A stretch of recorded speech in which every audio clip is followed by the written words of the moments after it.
When the two grow together, it's called a column.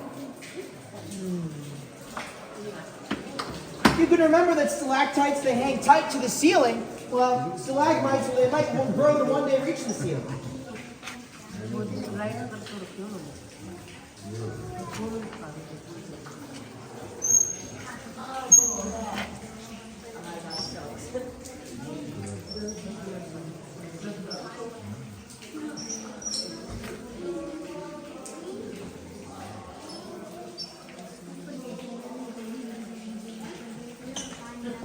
We've been doing cave tours down here for 140 years, and 140 years ago, the cave guides didn't know a lot about science, so they used imagination. Like over here, with our largest stalagmite, you might be able to imagine the Statue of Liberty. It's 13 and a half feet tall.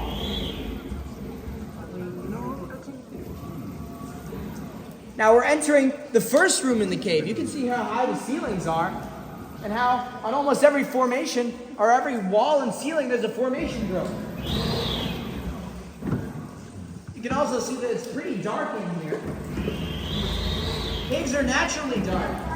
And it's really hard to see, so it's a little more impressive if we go ahead and turn on the lights. Yeah.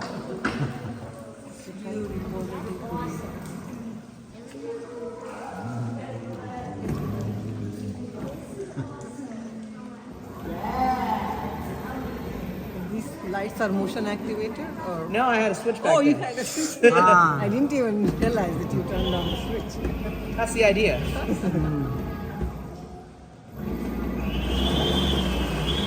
Now, scientists say the cave was filled to the ceiling with water as recently as the last ice age, about 100,000 years ago. They also say the cave has been forming for 5 million years. They say the ceiling... Well, that's not concerning. They say the ceiling's 5 million years old, and the floor is about 3 million years old. It took about 2 million years to dissolve away all the limestone in here.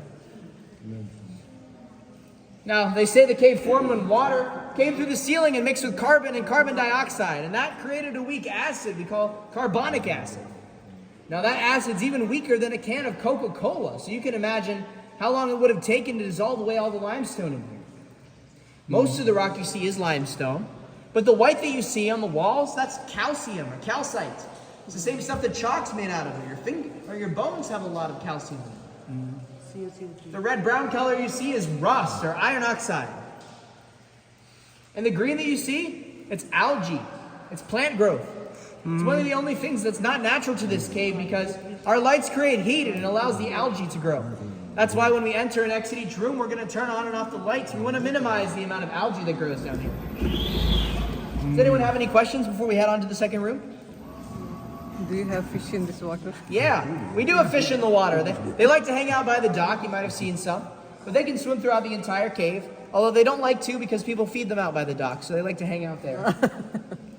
Out at the dock, the water was 12 or 15 feet deep. But as soon as we got into the shadows and into the darkness, it's about 3 to 5 feet deep.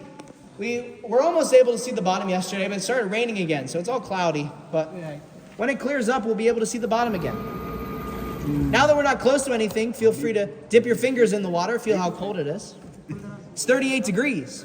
That's warm. Oh, yeah?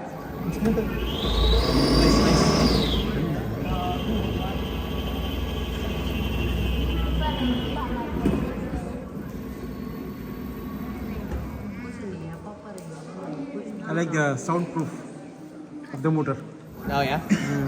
This one's the loudest motor. Okay. So I kind of have to yell over it. Over here, we call this formation the Garden of the Gods. It looks like a lot of buildings or people on the side of the cliff. Yeah.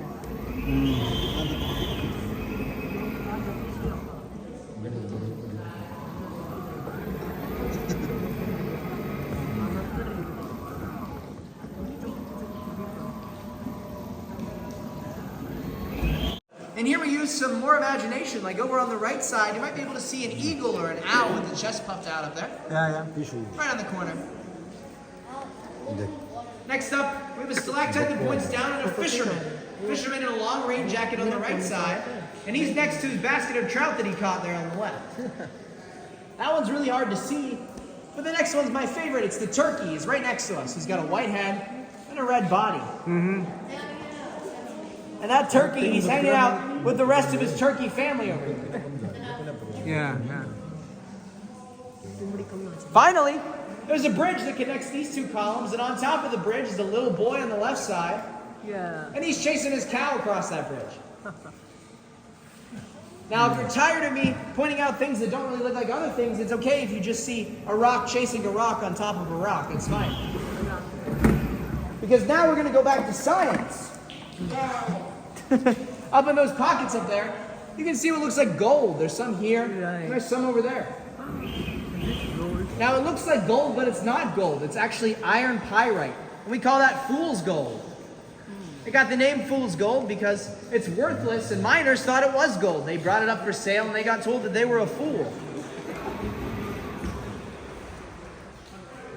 All of the formations in here grow as water drips over them or onto them. Each little white dot you see in my beam is a drop of water that's waiting to come down. And that's how the formations grow.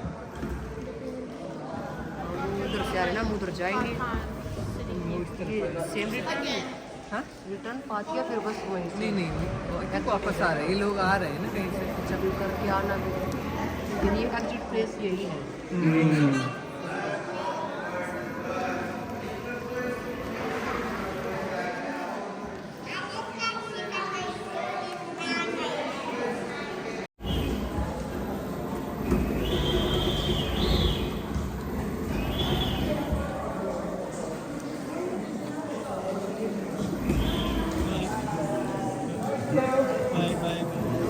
Water's coming up, isn't it? Now, heading into the next room, we have to travel through that little passage there on the right. You can see it's just wide enough for our boat to fit through. So everyone, as we go under, you need to watch your fingers against the wall. And everyone on the right side of the boat, you'll need to duck one at a time underneath that rock there. Again, everyone on the right side will need to duck one at a time underneath the rock on the right.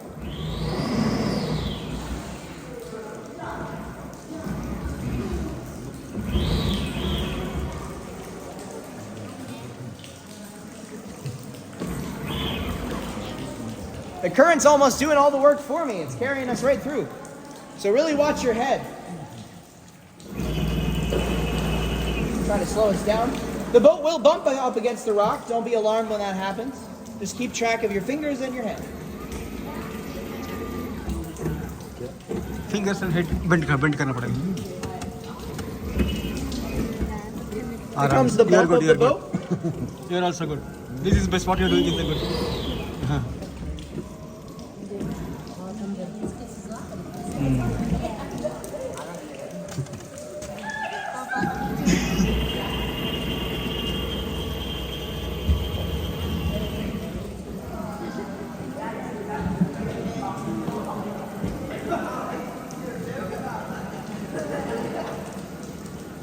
Awesome job, everyone. Now we're entering the largest room in the cave. We call this the dry room. And it's sort of misleading because it's dry over there, but it's not dry at all over here. Now it's dry over there because all the cracks in the ceiling are sealed with calcium. It doesn't drip over there. We're so close to Penn State University here at Penn's Cave that we're almost legally required to call that one the Nittany Lion there in the middle.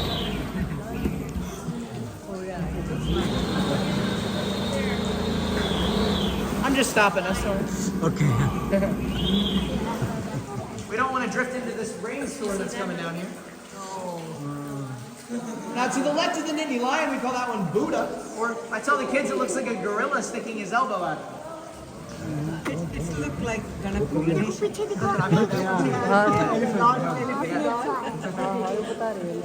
Now, about 100 feet behind the Nittany Lion is where the cave was discovered in 1795. Oh. Back there's a sinkhole, about 100 feet back there. And you can still see that sinkhole. Electricity gets down for the first and second room here. Now in 1795, a preacher named James Martin, he felt a breeze coming through that sinkhole, and he found this room here. And when he came down here, he found beads and arrowheads, and that suggests that Native Americans were already using this room for shelter before he discovered it.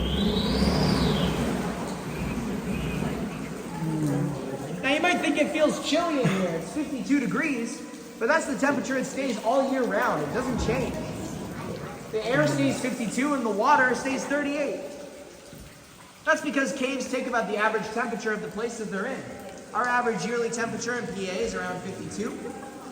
And that's why caves in Texas, where the average temperature is much warmer, their caves can be 75 or 80 degrees all year round. So I'm grateful for our nice and cool cave here. Naturally air conditioned. Yeah, exactly. Right above us, we have the fastest growing things in the cave. We call these soda straw stalactites. They look like little icicles, and they're only about as strong as an icicle. If you could get up there, you could break them all off. Now, they can grow an inch in anywhere from 1 to 200 years. Now that sounds super slow, but anything larger with more surface area might take 300 to 500 years to grow an inch. They only grow about the width of a sheet of paper every single year. I'm going to try to take us around this particularly wet spot, but we can't avoid them all. You will get a tiny bit wet.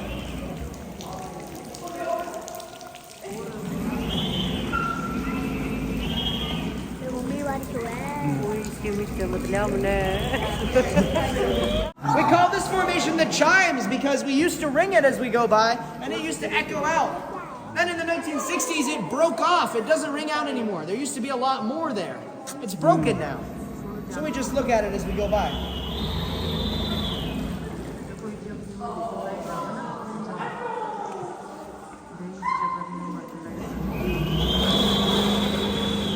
Now in between the second and the third room, we don't have any lights installed in the cave. We just rely on the light on our boat.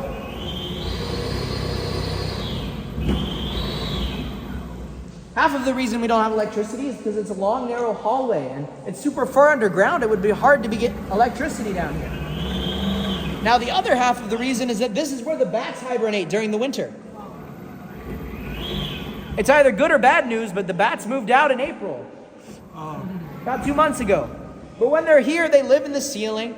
They like to hang out in the cave curtains over there, or in this cluster of stalactites here, all along the hallway. They hibernate down here, and during the night, they come out and they can eat 1,000 insects every single night. That's why we like them so much. Now, the species of bat that we have is super small. It's just they're just the size of your thumb or your 2 fingers put together. They're not very big at all. And there can be hundreds or 1,000 of those down here during the winter. Now, we do tours all winter long except for the month of January. So if you really want to see the bats, you can come down during that time and they'll be up here on the walls.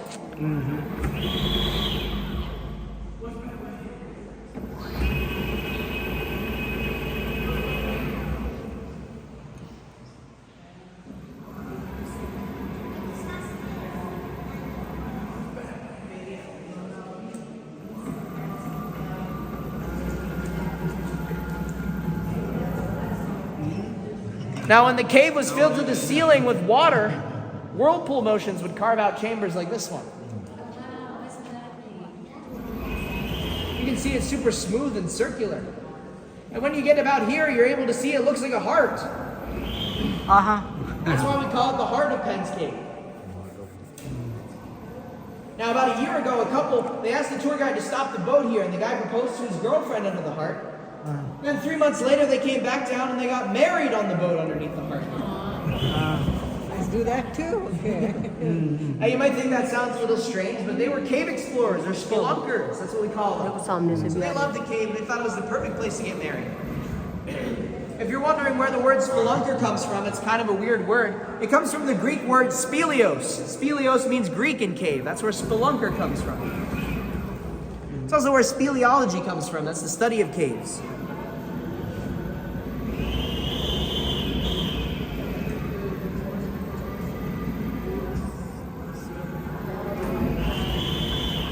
Now, a favorite stalagmite of field trips is over here on the left side of the boat. We call it the gummy bear. It's covered in calcium.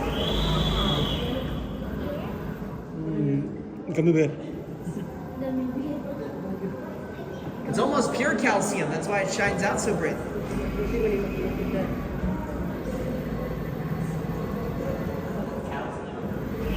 If you think that you can come down into the cave to avoid the stresses of everyday life, you still have to deal with traffic.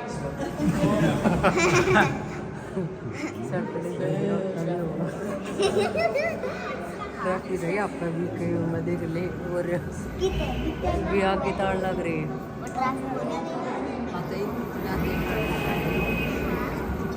Now guys, right here is where we're the deepest underground in the cave. Right here we're 100 feet under the ground. And on top of that 100 feet of rock and soil is the bison enclosure. The bison live on top of us here on the hill. I just learned yesterday that bison can eat 26 pounds of grass every single day. Oh. So it makes sense why they can weigh 1,000 or 2,000 pounds depending on if they're male or female.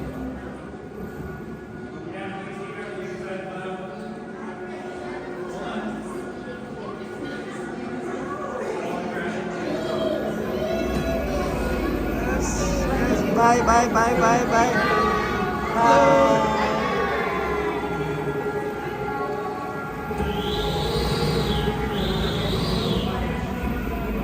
All these layers in the limestone, scientists say, came from the ocean.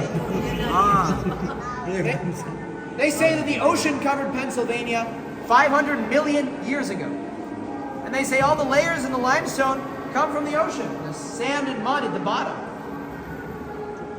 You can see on this side it's one flat sheet of limestone, while on the other side it's all of the sheets that have broken off. Right above me here is the closest we get to the ceiling in the cave. Also, you can see a bunch of stalagtites, that have broken off. It looks almost like a spine running through here. Now those stalactites, scientists say, were broken off during a storm. A storm that flooded the cave and brought branches and logs through here. Of course, scientists don't know that I have a box of those in the trunk of my car. I'm going to be selling them after the tour if you're interested. Not really. Dad! Sorry. I wanted to buy one.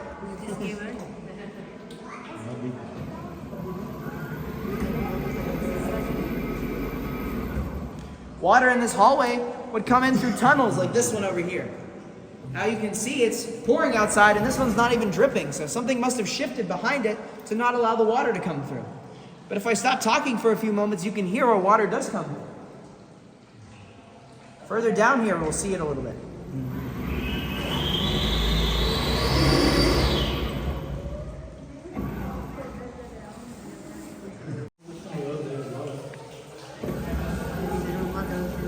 Now on the left side of the boat, we have a flowstone that looks a lot like the Canadian side of Niagara Falls.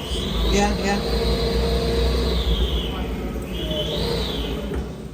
On top of the Canadian side is the American side.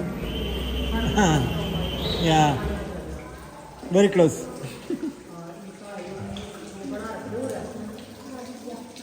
Underneath Niagara Falls is my favorite formation in the entire cave. It's the Loch Ness Monster.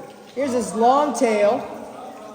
He's got a big round body, a little tiny flipper, and a little tiny head.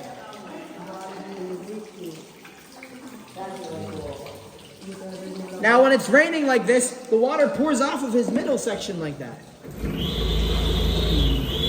Yesterday, my last tour of the day, there was no dripping at all.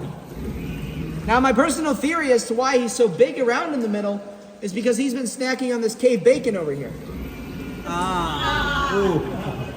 That explains the story. Call that cave bacon or a ribbon formation. Bacon sandwich. Yeah. At least last time.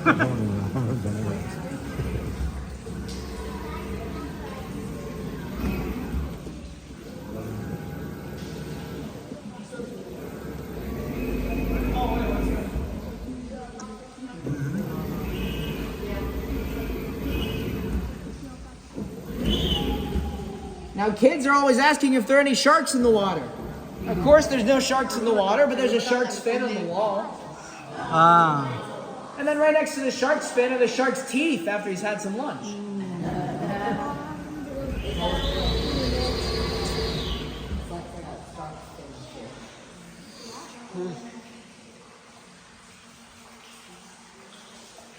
Now at this point we've traveled half a mile from the dock. This is the last room on our cave tour. बताते हैं हम रात इसके। बस ये बताएगा आप।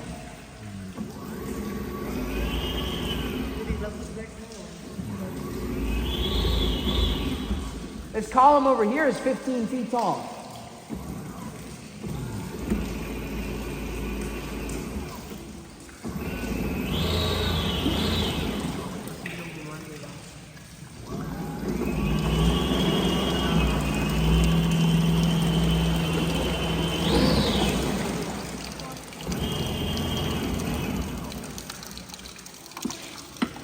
Now that we're pretty far away from other light sources, I want to show you guys how dark it can get in here if I turn off all the lights again.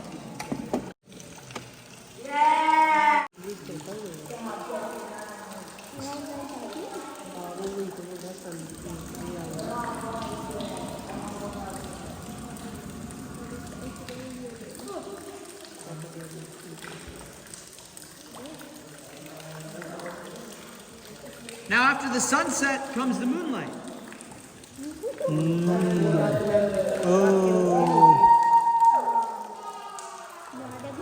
अच्छा लग रहा है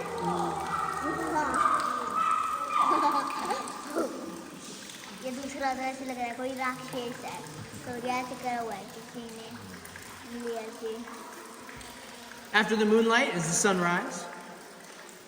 Maybe. Red light डालेगा control. Uh-oh. There we go. Blue colour आ गया इसके sunrise blue होता है। इधर हम लोग कलर देखना वाले हिसाब से सबसे लास्ट वाले में And finally there's a rainbow. Yeah. देख ले तो आप बोल रहे थे ना कि मुझे कर दी थी सुन रहा आपको ही।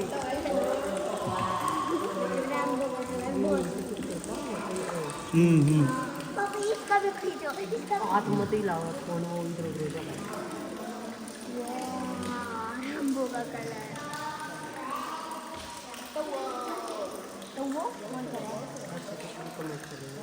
And then the sun's up and there's daylight. Yes. Light आ गई सारी। Light. Huh. दिखाई दे रहा है और रैम्बो की भी अलग अलग That's just pink for fun.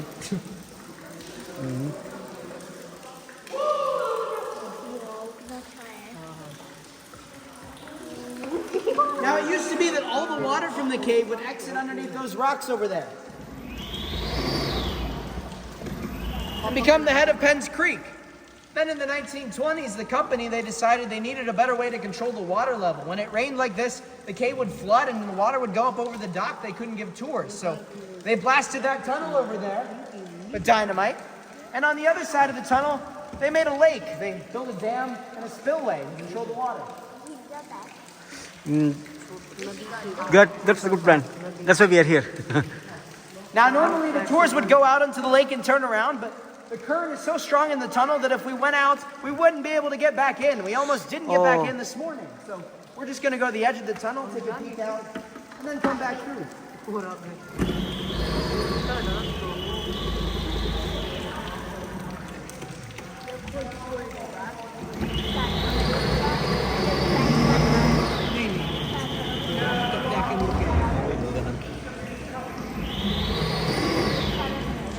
एवढे लावून ती अंडिंग तिथे जरूर ले जाओ।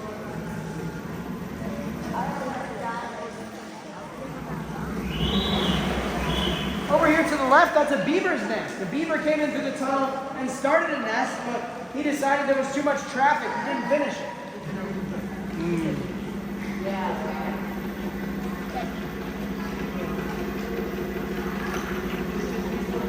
Now I'm going to pull up the anchor and we're going to head back the way we came in.